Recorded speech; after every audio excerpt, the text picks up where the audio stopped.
The Invisible Boy by Trudy, Ludwig, illustrated by Patrice, Barton.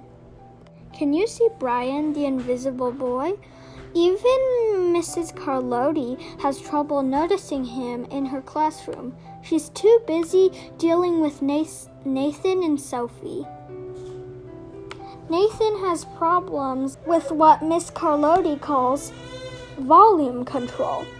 He uses his outside voice inside too much.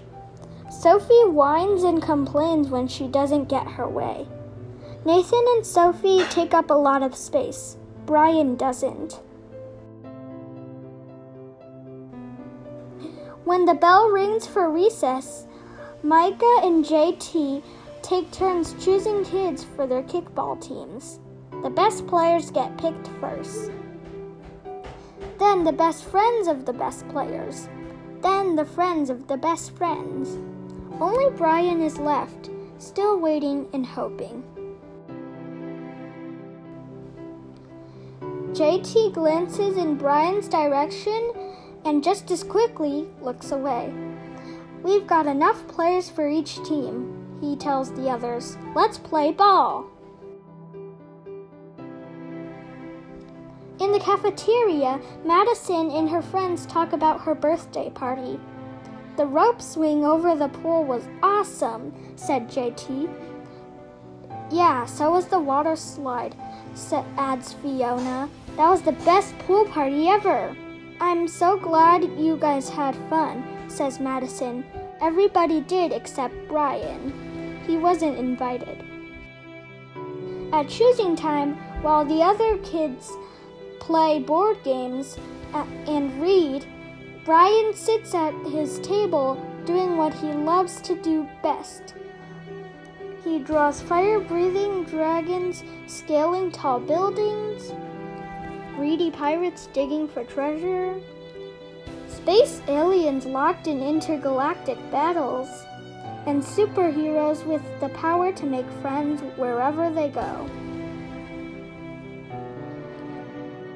On Monday morning, Miss Carlotti introduces Justin, a new student, to the class.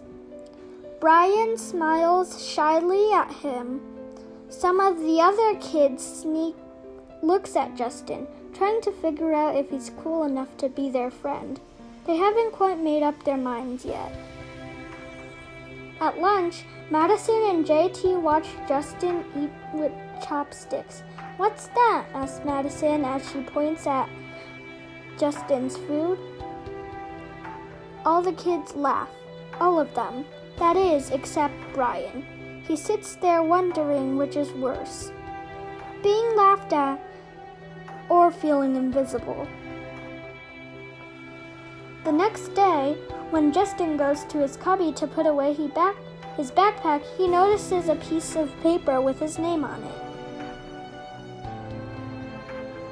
At morning recess, Brian finds a piece of chalk on the ground and starts drawing away.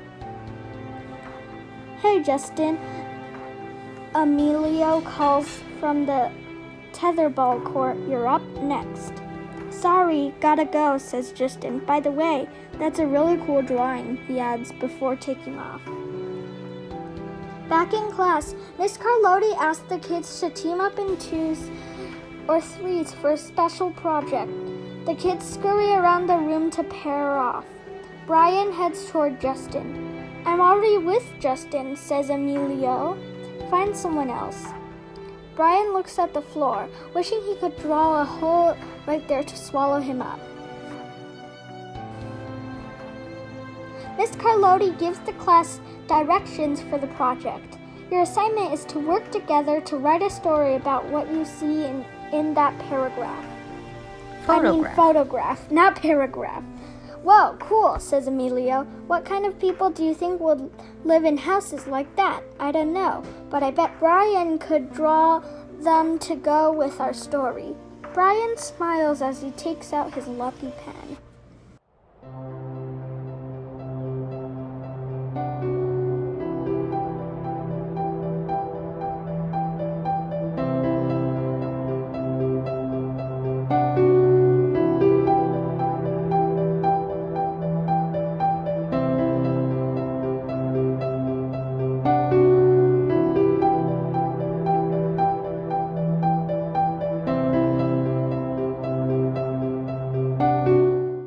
It's lunchtime again.